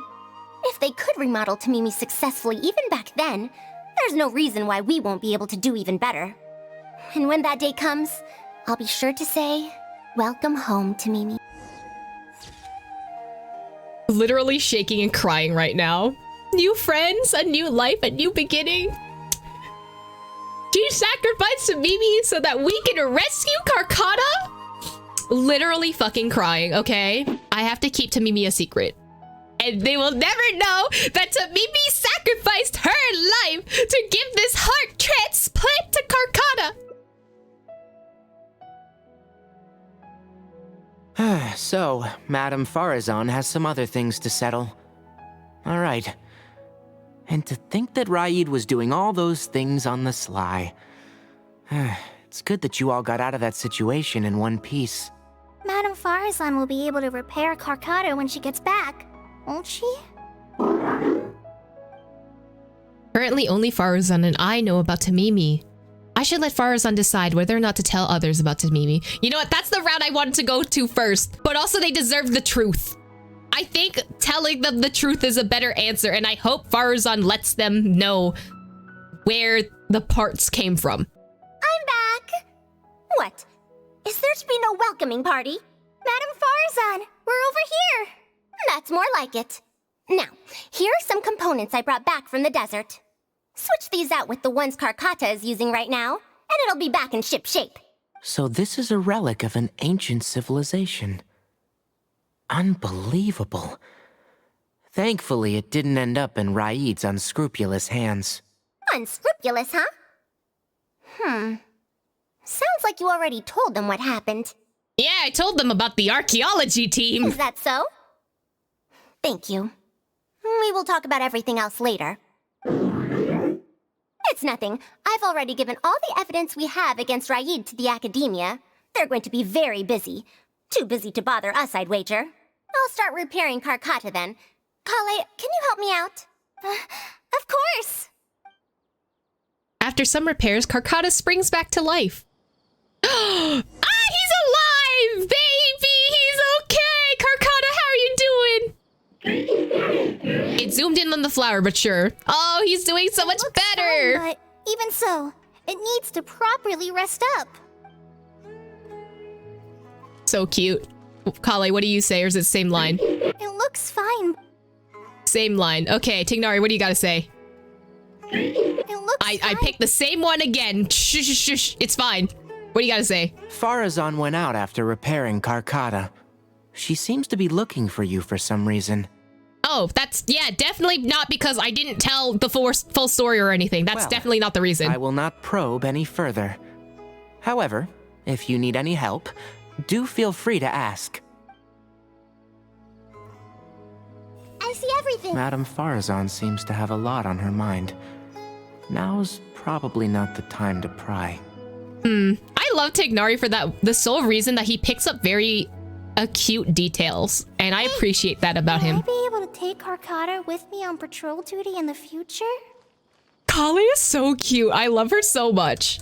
Guess we do have to talk to Faruzan. Hey, are you okay? It's not like your friend literally just died and you took her parts and put her into another body. Ah, you're here. Are you good? Thank you for keeping Tamimi a secret. You don't plan on telling them? If I tell them about Tamimi, will they still feel happy for Karkata? Even if we could convince them to accept the components, they'll probably still feel bad about it. I don't want my past to affect people in the present. That applies to both me and other people. Maybe you'll feel better if you share it with the rest. You don't have to shoulder this all the time. It's fine. I'm used to this. I once believed that I'd never hear from my old friends and family ever again. Even their faces are getting hazier in my memories. However, I could remember them clearly again after reading the letter Tamimi handed to me and learning that they'd never given up on me. That's more than enough. I'd be disappointing them if I let myself fall into a slump because of this. Neither my teacher nor my mother would have wanted to see me like that. Besides, you're lending a listening ear to me now, aren't you? Oh, Pardeus GI looks pretty scenic at night. Will you take a stroll with me? It would be my pleasure. Once Karkata's condition stabilizes, I'll find a chance to tell Tainari and Kale about all that. But for now, Just help me keep this secret. You got it. Thank you. Whether it's 100 years ago or now, I have people who worry about me. I suppose I should consider myself quite fortunate. The only time when I felt otherwise was when I had just returned to Sumeru. No one came to check up on me then. Welcome home, Faruzan. Yeah, I'm home. Oh, that's such a solemn ending. Welcome back, Faruzan. Where there was once adrift on the sea of time, she has found her home shore once again. So we have to go and do the Haravatat course. We have to be a professor. Heard of it before. Haravatat is an academic faction that researches languages and runes. 100 years ago, Madame Faruzan was a researcher from that darshan. Now, not was. Still am. Yes, of course. But current Haravatat students can't really, understand her direction of research. So even if she opened a course, chances are that no one would attend. Direction of research? In summary, I mean to interpret the configurations and solutions of ruin mechanisms via the deciphering of on-site stone carvings and unearthed documents. It'll include research into general documents dealing with such ancient machines. Okay, that's a lot of words. Oh, sure. The research method is supported by Haravatat, yes, but the content deals heavily with both ruins and mechanisms. This will make it difficult for students of this darshan because they don't understand much about mechanisms. Also, there are fewer and fewer unexplored ruins left nowadays, and Ksharawar researchers have been developing their own theories on mechanisms. As such, they don't need to rely on ancient documents. Okay, I would like to blame this on exploration impact. That's why there's no ruins left nowadays. I'm joking, you guys, but... So the subject is what you might call a sunset industry, so she's in a very niche research. They're far too complacent. Ancient mechanisms are more dangerous and complex than one might imagine. I'm telling you, things weren't like this 100 years ago. All researchers back then were interested in exploring knowledge from a variety of topics. They also gave more respect to unknown mechanisms. Nowadays, all people are interested in are mainstream subjects in popular research. Even if they attended my course, I wouldn't be interested in teaching them. Also, the people here think that my research is outdated and unrealistic, so they keep cutting my funding. Oh. Why, I think they could all stand to learn from Kale. She's a hard-working child and respects her elders. Huh? Why me? If only those who came to my lectures were more like you. Speaking of which, are you feeling better? You don't have to confine yourself to Gandharvaville anymore, right? I just remembered that I have a lot of studying to do. Oh my god. I need to head back and find Master. The immediate 180. I have an idea. Kale needs to learn how to read and you can teach a course. Are you telling me to start a reading course for Kale? Huh? Wait. Although Tainari has academic dealings with the academia, he isn't considered part of it. This means that Kale isn't technically a student. Can it be a public course? No, he's right. The old academia became consumed by their arrogance precisely because they ignored the public.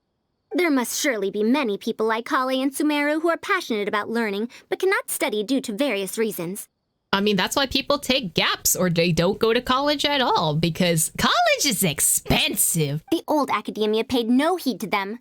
But if I start a reading course for Kale as a pilot, perhaps this shall come to benefit many more people in the future. I'll need to go back and ask if this is in accordance with regulations. Oh, save yourself the extra trouble. I'll come with you. If there's any arguments to be had, we shall sweep them aside together. Traveler, Kale, do wait for us a little while outside the academia. I'll be back in just a moment.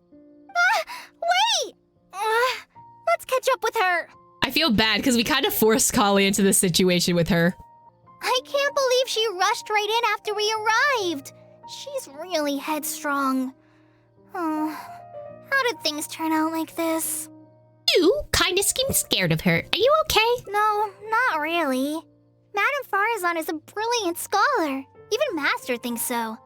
If she's really going to teach me how to read, it'll definitely be much better than me bashing my head against the wall. Oh, That's a mood. It's just that she can get a bit too passionate sometimes. I don't know how to handle that. I mean, the way she treats you is completely different from how she treats researchers. Maybe it's because she wants to take me in as a student? Probably. It's just like that researcher said. The academia has completely changed during the 100 years that Faruzan was gone. I don't really get it. But it does seem like Haravitat's students aren't optimistic about the prospects of doing research with her.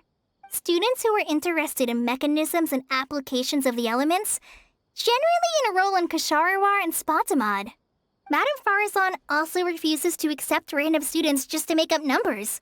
She still hasn't found a student she likes, even after all this time back. So she's a teacher with no students. But she seems to like my attitude toward learning, so she often asks me if I'm willing to become her student. Huh. It's because I'm a slow learner that I have no choice but to stay up late and study. Whenever she compliments me, I feel really guilty. Ah, it's the gifted child syndrome. My god. So you're scared of her because she keeps asking you to become her student? It's not that. Madame Faruzan respects my choices. She hasn't been trying to persuade me, especially since she knows I need to rest and recuperate. She sometimes brings food to Gandharvaville for me, and each time she says that Master can't find out. That sounds like something a grandmother might do for her granddaughter. I was literally about to say this. Now that you mention it, it does feel a bit like that. Do I really look that young? You are kind of baby, so yes. Kale, Traveler, thank you for waiting. The issue has been resolved. That was fast. I argued with the higher-ups and convinced them of the practicality and necessity of educating the general public. If I'm not mistaken, they're the students of my classmates' students. They're a lot less forceful than their predecessors, though. I'd say they caved rather quickly. Amazing. Were they convinced or were they coerced? It's just that we need to fill in every single page of the application. It's been a century, but the academia is as picky as ever. Let's see now. What do we need to fill in? Course name, learning objectives, teaching methods, course materials. I suppose we can fill in the course name last. What about course modules? What about to-do lists, academic breakdowns? Do we have like a plagiarism part? Our learning objective is to teach people to read, right? That's a bit too general, I'd say. After all, this class's target audience isn't toddlers or children, but rather people who already know the basics of reading. As such, we'll need a more specific learning objective. How about proficiency in reading and writing? You know what? That's a course that everyone can take, technically. That's true. If we use children's teaching materials, we'll only end up wasting a lot of time on things that students would already know. And you have your job as a forest ranger, Kale. People who attend this course in the future are also likely to have life commitments. We need more effective teaching methods.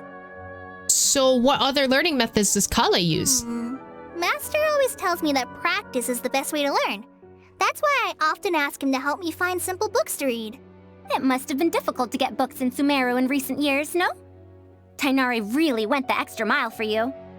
Expanding literacy is a capital notion. Now that the academia is easing restrictions on the circulation of books, there should be more people who have become interested in reading. It's a great time to conduct this course. Oh, nice. So, like, they're letting people borrow books from the academia? Chef's kiss. We love that.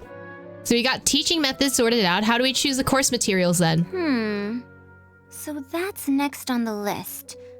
I fear that I'm at a loss as to which books youngsters like nowadays.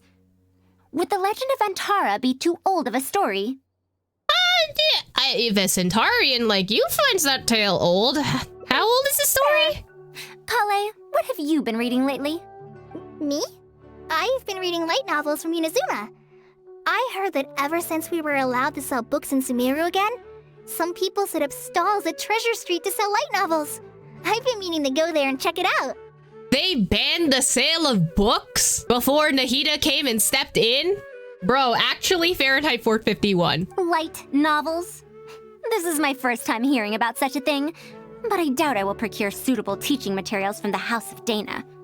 Treasure Street it is. Wait for us, Madame Faruzan! And off she goes. You wouldn't think someone as fast as her is over 100. Let's pick up the pace and catch up to her. mean, she is in a younger body. Her body has not, like, deteriorated. So, her lungs are fine. What a long and mildly ungrammatical title. And why is the cover so colorful? Because marketing. Shiny. Is this your first time seeing a light novel, ma'am? Oh, they're the most popular of books nowadays. Would you like me to recommend something? Unlike my lungs, no, for real. After COVID, my lungs have just not worked. Fine. One shouldn't judge a book by its cover after all. Maybe browse through the books here. Of course.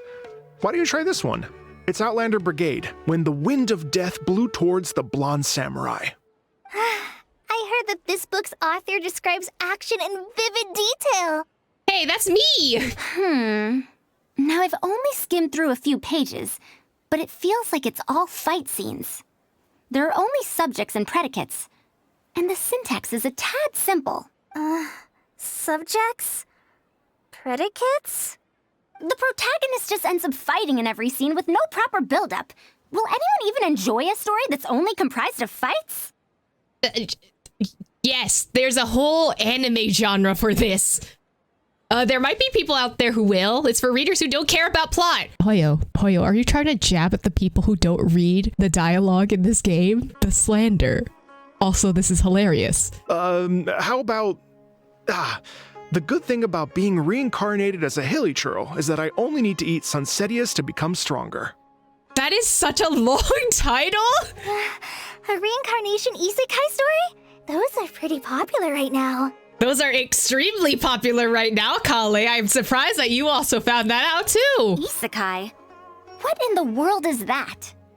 Also, why does it become stronger by eating Sunsetias? Don't think about it. Anime is easier to understand if you don't think about it. Those are what we call tropes. Tropes?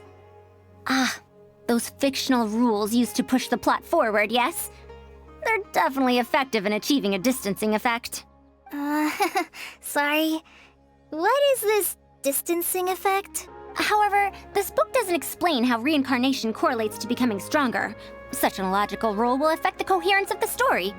Will readers really accept this? Yes. For readers who don't care much for logic. How about this? I had to fight tooth and nail to get this in stock. Oh, that's the latest volume of Onibudo! Now that's a rather normal title length. Oh, Kale, do you like this series? Yes, but I don't like it that much. Is she embarrassed to admit that she likes books like that? Madam, are you going to use this series as teaching material? Let me see. The dialogue flows quite well, but there are too many phrases here that I don't recognize. Third eye of perception, illusory mirror, and so on. Are these terms that are tied to tropes? I don't, technically, no. I also thought those names were strange when I was reading them. She was able to say those phrases in such a serious tone. I guess that's the language of researcher for Haravatot for you. It's impossible to derive the meaning of these phrases in isolation. Also, their morphological properties are quite pedestrian, really. Or did the protagonist purposely create these strange names to disorient their foes? I think it's because the names are cool. So there's no deeper purpose. It's quite hard to understand stories written these days. Is Hoyo calling themselves out for how they name their stuff in Genshin? Like how Hexen Circle is just Witch's Circle? Are you just poking fun at yourself now? You're right. It's such a weird book. But you keep wanting to read the next page. Even the most popular book in Sumeru back then had greater depth than anything written today. Okay, you can't go back in the old days kind of thing, all right? First of all, this is material that was written from abroad, okay? Yes. A Bahumano researcher wrote it while researching folk legends. The plot had many twists. The world building was fantastic, and even the writing could withstand scrutiny. When it was still being published, many people in the academia were reading it.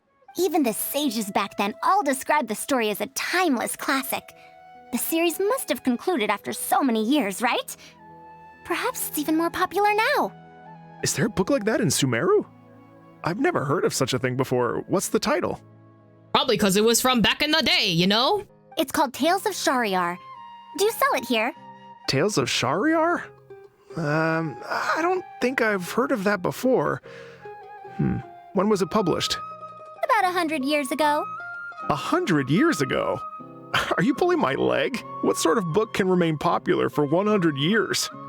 Okay, hi Key. Does Marco voice him? He sounds very familiar. The Legend of Antara is popular to this very day, isn't it? I just heard someone telling it a few days ago in a cafe.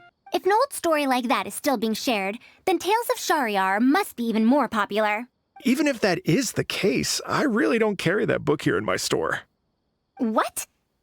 Is that because of the Academia's strict control over books in recent years? I can't believe they've allowed the people of Sumeru to become so uncivilized. How can they not know about the Tales of Shariar? Tales of Shariar? Oh, wait. I think I heard an antique seller on the other end of Treasure Street mention that name before. Not the antique seller. I mean, it is a book from 100 years ago. Why don't you try asking for it there? Tales of Shariar is considered an antique now? It's been 100 years. Let such an excellent work of literature be forgotten like this? It's been 100 years. Traveler, Kale, I'm going to get to the bottom of this. Let's meet at the antique sellers. Madam, wait! Oh no, this is bad. What's wrong? You asked me why I'm scared of Madam Faruzan, right? It's not because I don't know how to respond to her kindness. It's because I'm afraid of that ancient language she researches, because I can barely understand any of it. What if she uses ancient text as teaching material? The book's only 100 years old, Kale. I doubt this counts as a book written in an ancient language. Even so, what if researchers from 100 years ago like to use ancient languages in their books? We've got to catch up to her! This is... Okay, sure, Kale. I think you were making a mountain out of a molehill, but it's fine. A book that was popular 100 years ago. Doesn't sound like something that'd be popular now, to be frank. But what are you thinking? These folks had better be buying. Oh, we didn't buy shit. Not our fault. Found it! The 5th volume of Tales of Shariar. Wow, you actually found it. I never thought this book would ever get sold. All right, that's our teaching material secured. We also now know what to call this course. Analysis of Classical Texts. After all, this book is definitely worthy of being called a classic. Can I take a look? Luckily the language being used here isn't ancient at all. I can recognize a few words here and there. Huh? But why aren't there pictures in this book? Oh, sweetie. Oh, baby, sweetie. Child. Baby. Poor baby. Also, this guy materialized out of thin air. I don't know if you guys saw that, but that was hilarious. As long as the writing is good, readers won't need any illustrations to imagine the scenes. Worry not. I shall thoroughly explain the difficult sections. You'll like this book. I know it. After all this time, I wonder if Aaliyah and Aziz ended up together. And who obtained the desert gem in the end? Sir, do you have the subsequent volumes of this series? I don't think so. Is that so? And here I thought I could finally read the ending. Never mind, I'll keep searching for the later volumes myself. If I'm to use it as a teaching material, it's better to start earlier in the series. Where are the first 4 volumes? Why aren't they all together? I don't have those either. Actually, this is the only volume I have. Is this series really that popular? No. It's not popular at all. Rather, there's absolutely no demand for it. Oh. No demand? Impossible. Back then, I'd come across at least 3 groups of people talking about it during a single stroll at the Academia. Listen, it could have been a fad, so... Seriously? No one told me that this book was anything special when I first got it. Where did you get this from? Can you still contact the seller? I'm afraid not. This book was sold together with a whole bunch of antique furniture. I didn't even notice it initially. Otherwise, the mantra would have come knocking. Wait, is this book actually worth a lot? It can't be, right? I'm afraid not. It does not look valuable because I don't want to be spending my more on this. That's impossible. No matter how strict the academia was, there's no way Tales of Shahryar could have fallen into such a state. I do remember a passerby skimming through the book a few days ago. However, he simply sighed and left. He sighed? Why would he react like that? Given the quality of Tales of Shahryar, he should have been entranced after a single glance. Oh, okay. Listen, some people, maybe you read the wrong passage, right? And it didn't interest you, and then you decide to put it down. It's not that serious. I'm sorry. Traveler, Kale, please give me a moment. I'd like to look through this book first. Faruzan quickly flips through the pages. Why is there another misunderstanding between Ali and Aziz? Also, why is there no mention of the Desert Gem at all? And a new character is introduced with no foreshadowing at all? Also, what are all these new names and terms? This is just Genshin players whenever a new area drops and then we have to figure out the lore. The new characters introduced and no foreshadowing. Who are all these names and texts? Why are there new mechanics? What's happening? Is this really the Tales of Shahryar I know? Nope, you read trash fiction and it's okay. We all do it. Well, that passerby reacted in much the same way. Who is the passerby by any chance? It's Mada from the cafe over there. You know, the fellow who spends all day telling the legend of Antara. Since that's also a very old story, maybe he knows a thing or two about that, Tales of, whatever it's called. Then let's go ask around at the cafe. Huh? Madam Faruzan? Huh? Oh, yes. Let's go. Have you guys ever experienced this where like you were so into a fandom back in the day and then as you get older you like fall out of the fandom and you're just like, yeah, let me go look back at the old fandom, and then you realize it was garbage. Like, this is so sad. I relate to Faruzan in this way. Like, I get that. I get that so hard. Who in their right mind would have any interest in this?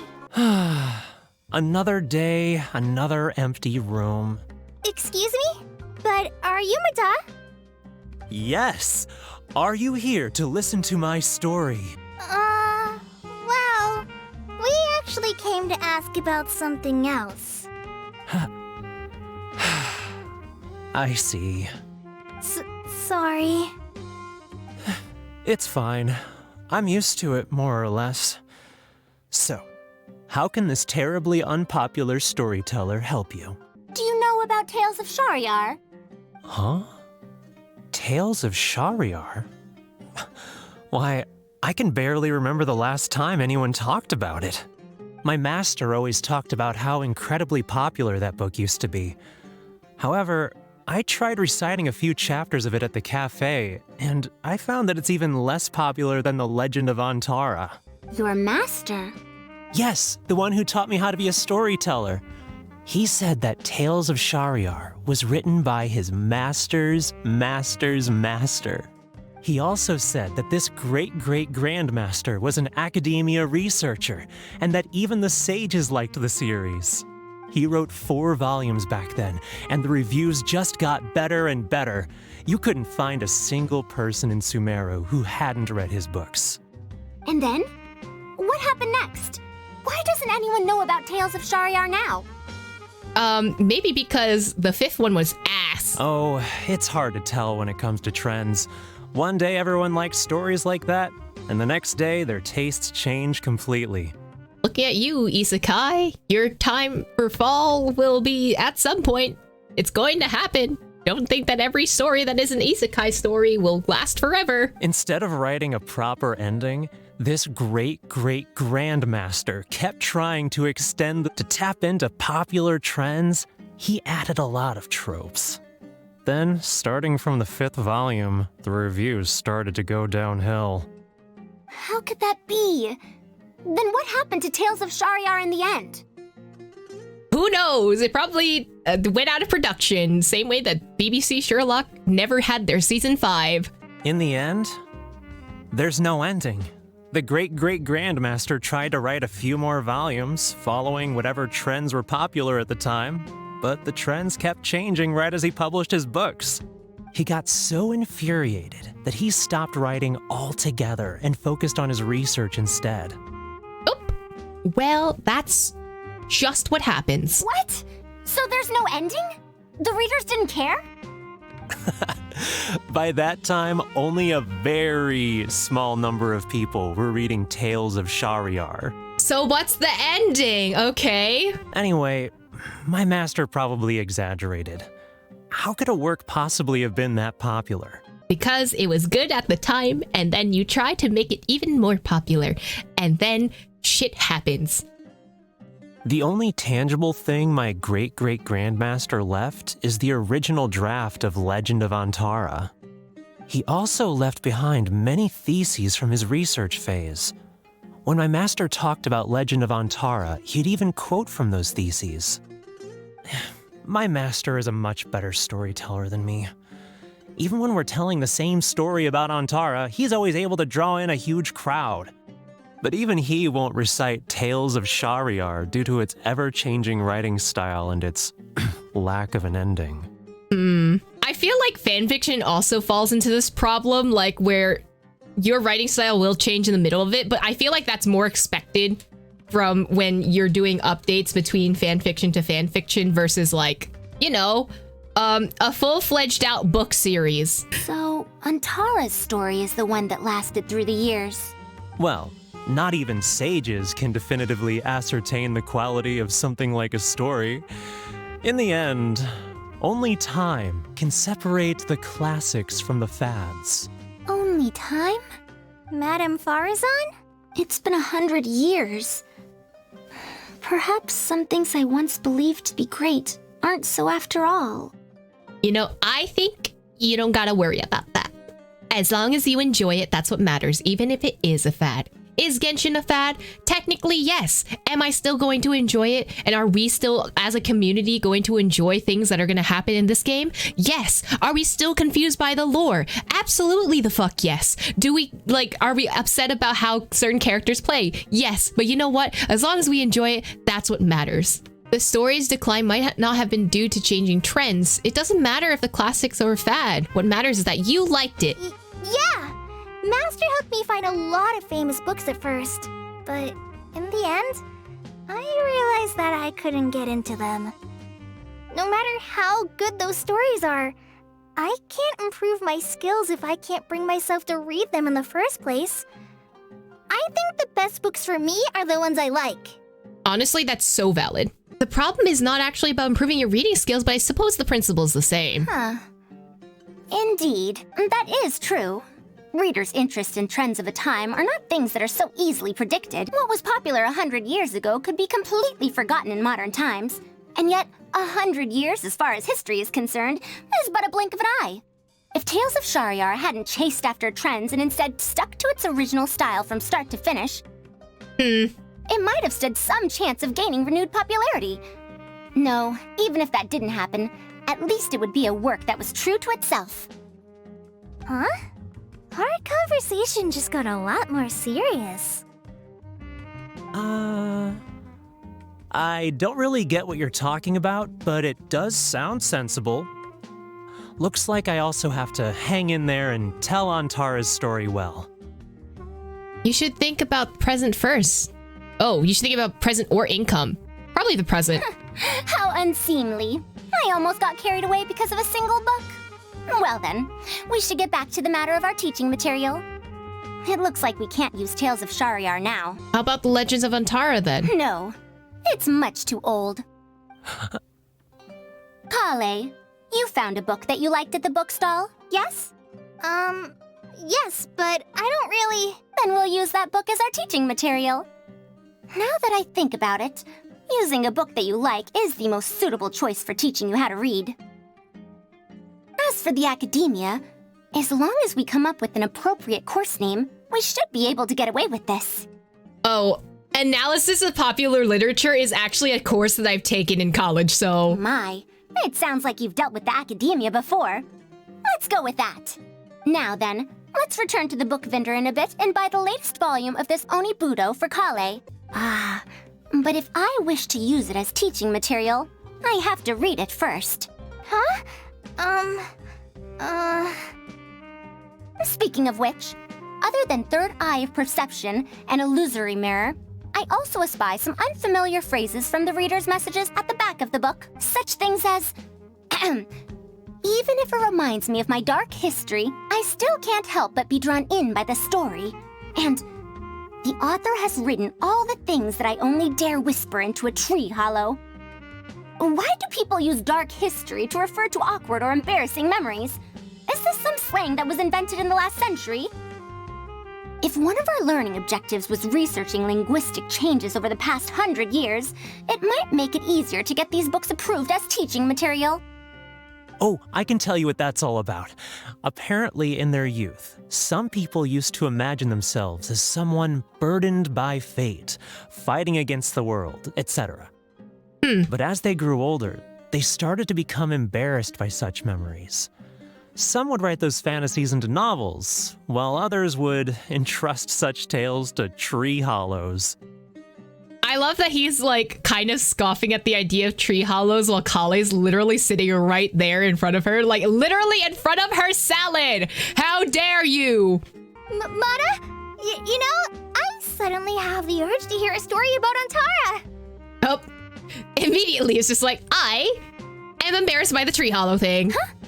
Why so suddenly? I think we can just ignore the whole dark history thing for now. Bit to reminiscent on an old tale once in a while. I knew it. There will always be people who love the golden oldies. Now, let me tell you all about the ancient hero, Antara. Oh, third achievement, let's go! Stories of the past. Tales of the past remain radiant even now. Oh, that's cute. Kale's learning to redirect and deflect. She's learning to be shady. It's okay, just like her master. Oh, anyway.